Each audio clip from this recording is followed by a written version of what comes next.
Hey, what's going on YouTube? Today I'll be talking to you guys about my 2-month ownership experience so far with my 2018 Subaru WRX behind me. But before I do, I want to comment on my camera. So I'm using a Canon G7X Mark II, and this thing is phenomenal as a vlogging camera and a point and shoot camera. And it's actually really dark behind me, guys. It's actually quite dark out, but this camera excels very well in the dark, and it makes as though everything seems a lot brighter than it is. So with that, let's get to my car.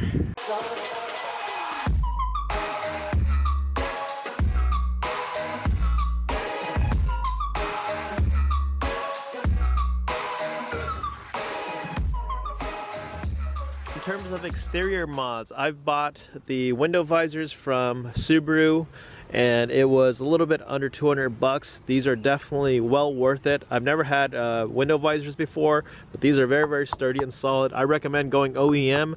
Don't go knockoff or eBay because they're gonna rip off very easily. Second thing that I purchased is, of course, a wheel lock. And I have my own personal opinions about the stock wheels. They don't really look that good, but they're sturdy and they're good quality, and so they're usable, and that's all that matters. And number 3, guys, tomorrow I'm meeting up with a buddy in Roseville who is going to be selling me his F1 Lite. So he's parting out his car, and I'm going to be buying it, so I'm going to be doing an install tomorrow on this. I'm pretty excited. So it'll essentially complete the rear end look. Now let's move on into the interior. Setting in the interior, guys, of course I bought my dash cam. That thing costed me about 100 bucks, including the SD card, and I installed it inside, and I tucked all of the wiring in the car itself. Of course, I also bought myself a wheel lock because I'm paranoid like that. And inside, I've bought myself a parent shift stop, which was about $40, and I'm going to go over that little detail very quickly. So starting up the car, it's been 2 months exactly since I've owned my car, and I am sitting at 1,850 miles, and today I've driven 21.8 miles. So if you guys notice the icon on the bottom right here, that's the hill assist. I've turned it off, and if you're not familiar with it, starting in 2015, they included a hill assist option or function where it assists you and it brakes for you, so that way your car doesn't roll when you're at a slope, whether it's an incline or a decline. So it helps, especially with novice drivers who don't really know how to drive stick, so you don't roll backwards and hit other people. I learned how to drive stick during an era where this didn't exist, so it also feels like it's compromising my driving because, you know, the computer is in essence braking for me, and I don't really like that feeling, and occasionally I would stall, so I turned it off. I don't know if it's a placebo effect or not, but once I turned it off, I no longer stall anymore. And so it's heavily debated on the forums. Some people like it on, some people don't care, some people like it off, and I'm one of the people who like it off. And so, like I said, I don't know if it's a placebo effect, but you know, my driving has definitely gotten better since I've turned it off. And in my 1K video, guys, I talked to you guys about the first and second gear slop with a manual transmission. I've installed the parent shift stop. It's an aftermarket part. I don't know if it avoids warranty, but I assume it doesn't because it doesn't affect performance. It's more of like just an add-on. So my first gear no longer slops, so it doesn't move anymore. Same thing with second gear. And it definitely makes a big difference. I highly recommend it. If you guys ever do buy yourself a manual transmission WRX, it makes a substantial difference. Now, however, in the 2 months that I've driven this car, I've noticed a different type of slop. So it's not that noticeable in first and second gear, but you see here, see how it kind of wiggles up and down? And I'm very nervous that the transmission will pop out, or sorry, it'll pop out of gear. And I've talked to other WRX owners. It's more evident in the third and fourth gear when you're driving. I've had some people comment that it would pop out of gear when they're driving high speeds, and that's actually a really scary feeling, and it is very problematic. So I don't know if it's just this transmission or if it's just my particular car, but like I said, I've talked to other owners, and some of them, you know, are experiencing the same thing I am, and it's kind of scary knowing that this car has that potential problem. So I talked to you guys about the weird feeling in the WRX. So if you guys aren't aware already, the 2015 and newer Subaru WRXs have a very weird feeling to the transmission and the clutch. So it feels kind of weird. And the best way I could describe it is that it's a weird personality. It's a weird type of feeling. And once you get into this car, the first time you drive it, it's not that noticeable. However, after driving it for a little bit, you start understanding and start noticing that very weird feeling. So this is a type of car that you don't control to fit your need. It's more of like you adhere to and you learn how to control this car. So this is kind of like a stallion, in my opinion. You know, you have to kind of tame the horse, and you have to learn to live with it, whereas you don't train it to essentially perform the way you want it to. But yeah. So I'm not going to drive my car because there's tons of videos already online showcasing how this car performs. And since my car is completely bone stock, there's really nothing to show you guys except give you guys my feedback on things. So starting off with my first feedback is, of course, in the 2 months of owning this car, I want to comment about the rev hang. The rev hang occurs from first to second gear, and it gets annoying at times, and it makes it feel as though you don't know how to drive the car, and it causes a bit of a lag. And so it's very controversial. There's lots of people online who claim that the stock tune for this car is bad for the car, and so they justify it by buying themselves an access port and completely wiping out the rev hang. I don't agree with this. I don't think that a stock tune is bad for the car. It's all a matter of opinion. I think the Japanese people are very, very intelligent and very, very smart at what they do. And as a result, all of the Japanese vehicles that exist on our soil, they last way longer than domestic vehicles. And it goes to show the engineering that goes behind the work. And so, you know, a lot of people, they brash on Subaru because they're very conservative on their tune, but Subaru is very, very intelligent and they know what they're doing. And so when I come into a WRX and, you know, all these kids are telling me, oh bro, you should mod your car and you should do this, you should do that, it'll make your car way much better. You know, I get it in terms of performance. If you're searching for performance, that's fine. However, that's not necessarily the case, and it doesn't make the car better in any way.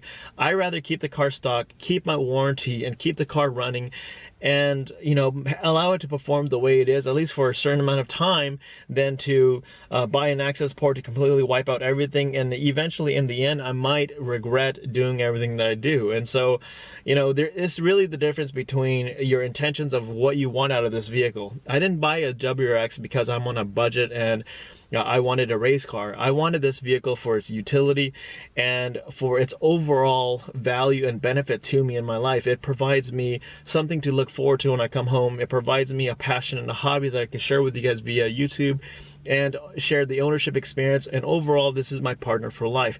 This isn't my weekend warrior race car.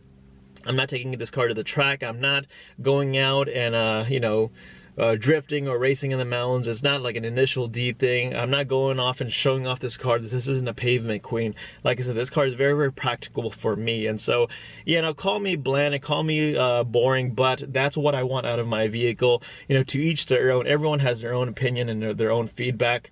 But like I said before, the Japanese are very, very intelligent and they know what they're doing. And so I'm going to believe the brand and I'm going to adhere to their understanding of motorsports way more than I do a young kid who's trying to tell me how to mod my car. The second feedback I want to give you guys is pertaining to the long distance road trip I had recently.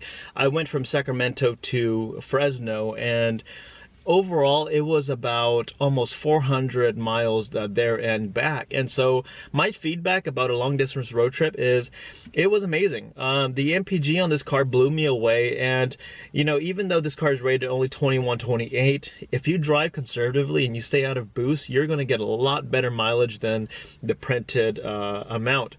And of course, if you have lead foot, you're not going to get the type of mileage that I did. But this is a very, very, very amazing machine, and I'm in love with this car. Every time I get behind the wheel, you know, I'm always kind of gushing over it. Like, I love this car.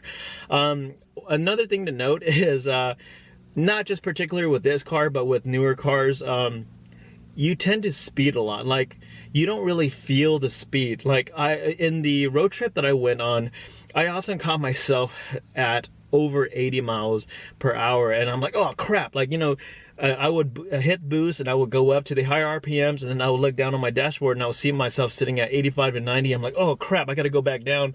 And so I constantly have to keep looking at the dashboard and remind myself to slow down, because it is so easy to get up to the higher RPMs. It's so easy to go fast in this car. So be very mindful, especially when you're going on road trips. It is so easy to go fast. Like, that's the best thing about this car, is like, I've been in so many slow cars before, and so now that I'm able to go fast, it's kind of exhilarating, but at the same time I'm trying my best not to get in trouble. So and lastly, to wrap up, the point number 2 is I have the base model WRX, and these are cloth seats. They're amazing. I think they're very good quality for what they provide. However, for a long distance road trip, they're not really that comfortable. So from Sacramento to Fresno, my back started to ache a little bit, and I felt like my lower back was starting to hurt. So I recommend, if you go on road trips and you know, you start feeling uncomfortable, to buy yourself like a body pillow or something to put it in between the arch of your back, to give yourself a little bit more comfort and support, because these are good seats, but they're not really the greatest, and they're not the best quality out there. So I just want you guys to be aware of that. You know, try it for yourself. You know, you might think otherwise. However, for me, for a long distance road trip, these seats do tend to get a little bit uncomfortable, so especially as a driver. So, you know, you're going to be up in this type of position for quite some time. So that's just my feedback on the long distance road trip. Lastly, number 3, guys, I want to talk to you guys about maintenance of this car. So I'm going by the brochure, I'm going by the manual, and I'm going to be conducting my oil change at the 6K mile mark. Now, this is also very controversial. There's some people who claim that once you hit the 1K mark, you have to change your oil and get rid of all of the metal shards and stuff like that. And it sounds very plausible, but I've called the dealership and I've called the tech guys, and I asked them straight up, I was like, yo, what do you guys think about this statement? And all of them pretty much said the same thing, that it's a little bit exaggerated.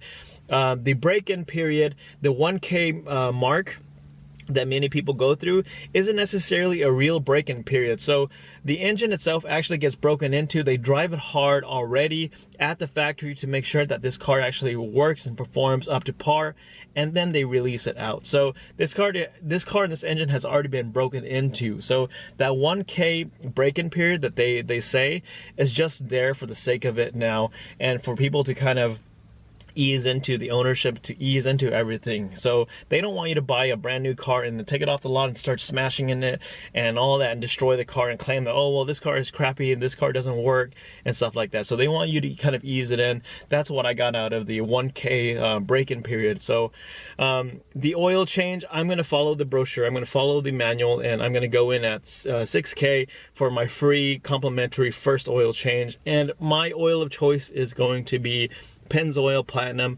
Other people claim that Motul is better. I really don't care, to be honest.